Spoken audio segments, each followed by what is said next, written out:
Welcome, ladies and gentlemen. Thank you so much for your great support always. I'm so grateful for your continued support to this channel.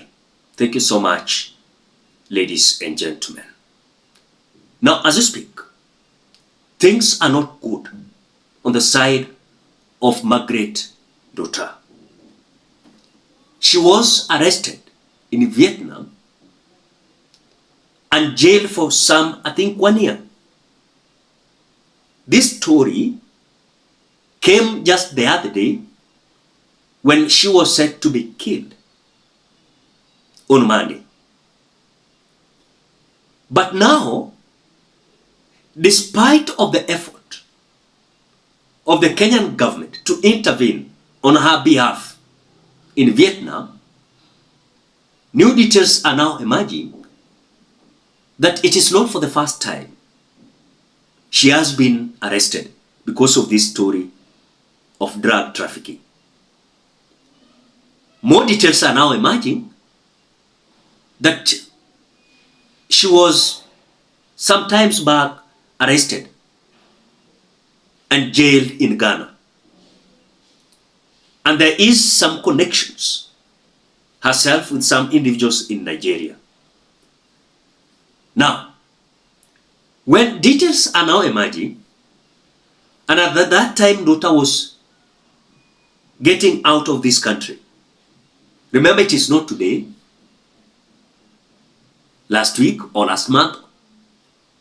This is something that has been, in fact, when she was arrested in Vietnam, we are being told she has been in jail for some period of time. I think 1 year or some period of time there.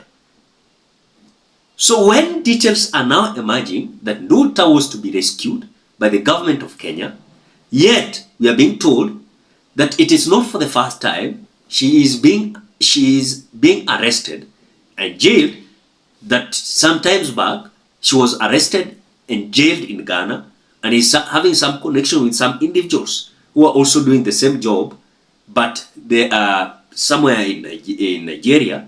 I want you to watch the NTV details. Then you will understand how things are not likely to favor NDUTA. But even if she's going to be saved from Vietnam, when she's coming back to Kenya, this case is going to be very big, and it's going to connect several individuals across the Republic of Kenya. I want you to watch the video from NTV. But before we watch, ensure you like the video. When you like the video, you support the work that I'm doing in this channel. Thank you so much for that like. Let us watch this. Zetu kuna taarifa ambayo tumekuwa tukifuatilia kuhusiana na mpango wa kumnyonga Mkenya kule Vietnam, Margaret NDUTA.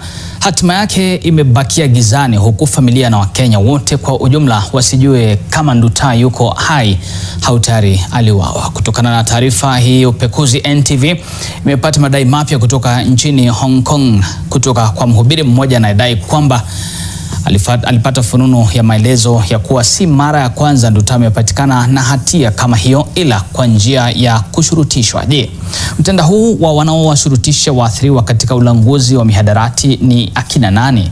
Hemed Abdalla ameizamia. Wakati hatima ya kutiwa kitanzi kwa NDUTA ikiwaacha Wakenya na familia ya Margaret NDUTA njia panda na kizani wasijue hali ilivyo kwa sasa, mhubiri kwa jina la John Witherspoon, ambaye pia ni mtetezi wa haki za kibinadamu kule nchini Hong Kong, alipasua mbarika kupitia mawasiliano ya kimtandao tulioweza kuyarekodi, akisema wakati akihubiri gereza moja nchini humo aliwahi kupatana na mfungwa mmoja wa Kikenya ambaye majina yake tumeyabana kwa sababu za kiusalama. I met a Kenyan woman, and when I asked her to pray for NDUTA, she said she knew her. And she said the two of them were arrested in Ghana about 4 or 5 years ago. Hapo akisema mfungwa huyo aliwahi kuwa na Margaret NDUTA gereza moja nchini Ghana.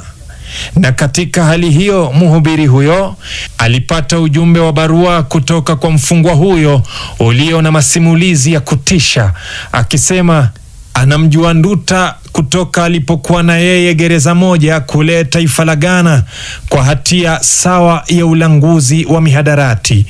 Nikisoma barua kwa kunukuu: namjua Magi na tulikuwa pamoja Ghana, na tulivyotoka kweli walituforce mpaka ndani ya nyumba. Tafadhali, anasema ukweli, and wa Nigeria walisema wataua watoto wetu na hata kila mtu tusipobeba tena hawa watu wengine mpaka familia zetu za mbali. Tafadhali msimuache auawe. Anasema ukweli, wa Nigeria hawawezi kuachilia mtu. Huku hayo ya kijiri, sauti ya dadake Nduta ilijitokeza kupinga madai hayo, na kamwe anasema Nduta hajawahi kufungwa nchini Ghana na makosa kama hayo. Hapana, sistangu hajaenda Ghana. Unaona vile watu wana fake mambo. Nduta alitarajiwa kutiwa kitanzi kule Vietnam jana Jumatatu saa 10:30 alasiri, ila kwa wizara ya mambo ya nje ya Kenya na familia yake bado hakuna maelezo kamili ya kudhihirisha ikiwa Nduta yuko hai au alikwisha tolewa uhai. Hamad Abdullah, NTV, Nairobi. After watching, there's something here I want us to understand. Maybe she's working for someone, or it was a setup. Those are two things. If it was a setup, then there are some individuals behind the scene that must be booked on board and explain what happened.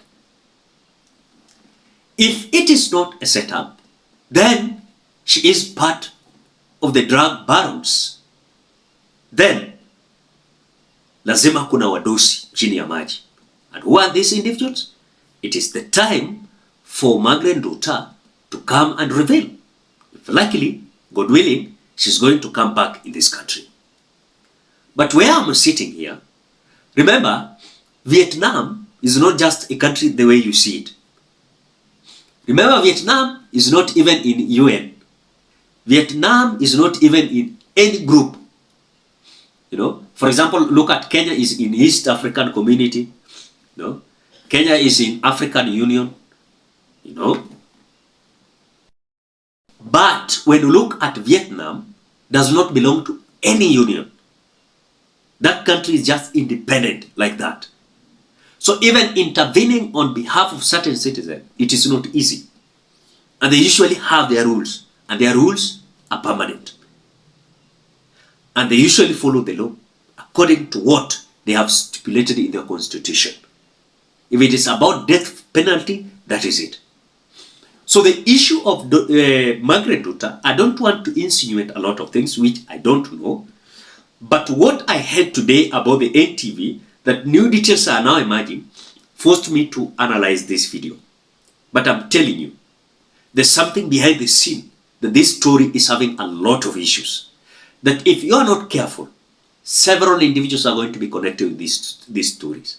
You know, it is not something that is easy. I'm telling you, it is not easy. Because if already some witnesses are now coming out saying, tumewahi shikwa tukafungwa jela pamoja pale Ghana na Margaret NDUTA, tumewahi fanywa hivi pale Nigeria, tumewahi fanywa hivi. It is something that I can assure you, it might not be easy.